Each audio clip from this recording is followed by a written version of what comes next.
참매수님, 오늘 4월 1일입니다. 만우절이요? 예, 만우절로 적기에는 좀 들리네요. 만우절에는 무슨 거짓말 해도 되는 날이죠? 근데 만우절에 만약에 거짓말 하게 되면 고해성사 안 봐도 되는 거죠. 왜냐하면 공식적으로 거짓말 해도 되는 날이니까. 그래서 제가 미사 시작하기 전에 무엇으로 여러분들을 좀 거짓말로 논리 들어볼까 했는데 여러 가지 잡생각을 10개 이상을 했는데 하나도 재밌는 게 없어서 그냥 안 하기로 했습니다. 궁금하신 분들은 이따 오셔서 도대체 무슨 잡생각을 10가지나 했는지 직접 와서 물어보시면 답해 드릴 수 있겠습니다.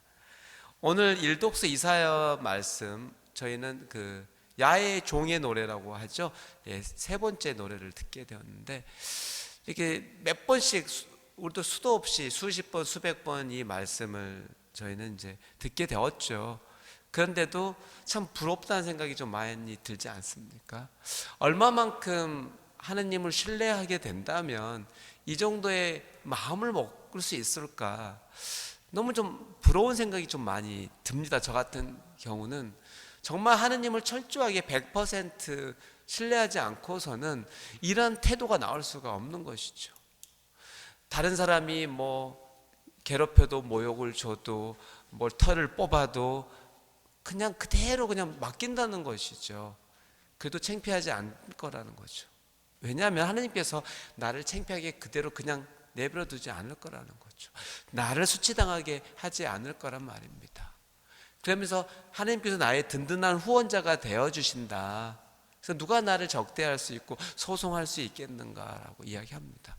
물론 이제 겉으로 보이는 모습들은 그렇게 보이지 않겠죠. 수치를 당하는 것처럼 보이고 모욕을 당하는 것처럼 정말 보입니다만 본인 모욕을 당하는 당사자는 그렇게 보지 않는다는 것입니다. 얼마만큼 진짜 큰 신뢰를 하느님께 했을 때 이런 태도가 가능한지 모르겠습니다. 우리 자신을 보면은 이러지 않잖아요. 여러분들이 기도할 때 잘 보세요. 어떤 수치를 당하고 모욕을 당했다고 치면 하나님께 주님 저한테 왜 이러시죠? 제가 뭘 잘못했다고 저한테 이렇게 저를 이렇게 힘들게 하시나요? 라고 솔직히 기도할 때가 많잖아요.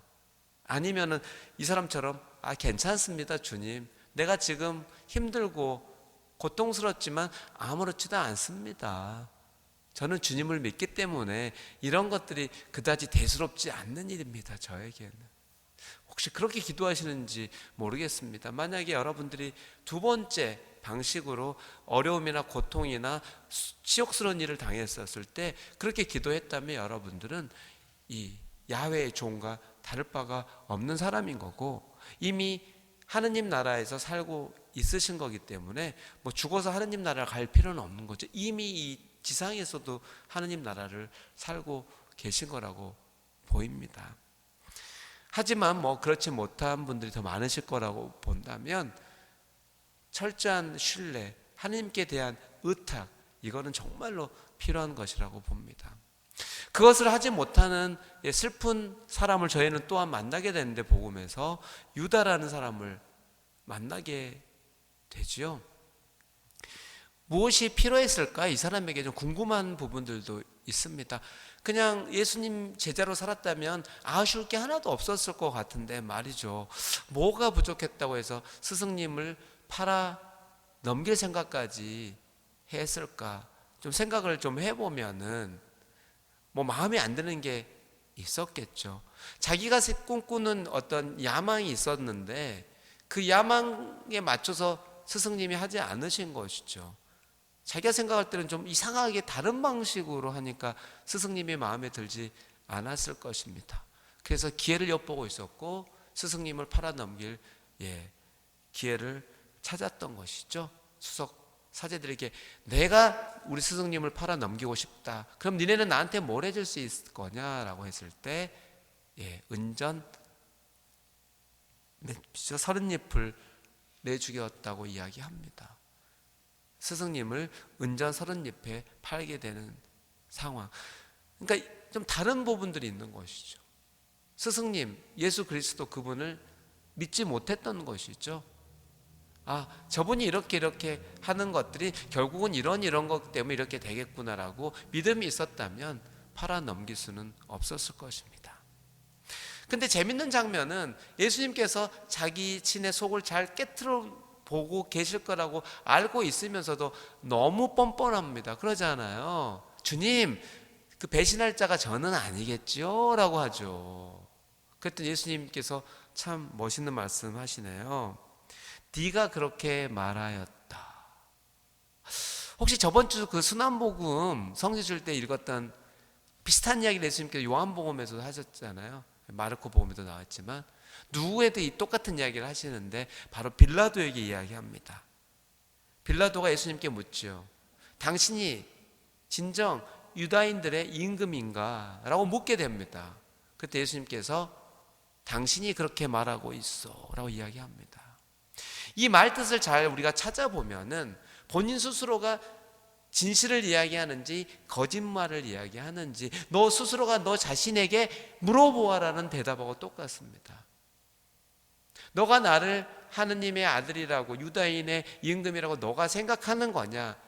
네가 생각하고 있다면은 너 양심대로 행동하여라. 이런 의미랑 같은 거죠. 오늘 유다에게는 그래, 네가 나를 배신하지 않을 거라면 배신하지 않으면 되는 것이다. 네 말에 책임을 지면 되는 것이다. 그런 뜻인 거죠. 하지만 너는 그렇지 못할 것 같구나. 그러니까 네가 그렇게 말하고 있다. 내가 내 입으로 너는 나를 배신하지 않을 거라고 나는 말하지 않는다. 네 입으로 네가 배신하지 않을 거라고 이야기하는 거라. 이렇게 이야기하고 있습니다. 놀랍지 않습니까? 이 부분에서 예수님다운 모습들을 저희는 좀 본받을 필요도 있겠죠. 누군가가 나를 속이려 든 것처럼 보이고 내가 그 사람을 속이려 한 걸 안다고 했었을 때는 이런 방법을 쓸 필요도 있다는 것이죠. 나를 믿지요? 라고, 나를 신뢰하지 누가 그런다고 그러면 네, 나는 당신을 믿습니다 말보다는 당신이 그렇게 말하고 있어. 그러면은 귀가 있는 사람은 듣겠죠. 오늘 야훼의 종처럼 하나님께서 야훼의 종에게 길을 열어주셨기 때문에 올바로 하나님의 소리를 들을 수 있었고 또 신뢰를 했기 때문에 자신감을 가질 수 있었기 때문에 자기 주관대로 자기 신앙대로 살아갈 수 있었던 것이죠. 여러분들도 또 기도하시면서 이런 부분에 대해서 하나님께 좀 청원도 하시고 또 청원을 통해서 또 하나님을 철저히 의탁하셨으면 좋겠습니다. 잠시 묵상하시겠습니다.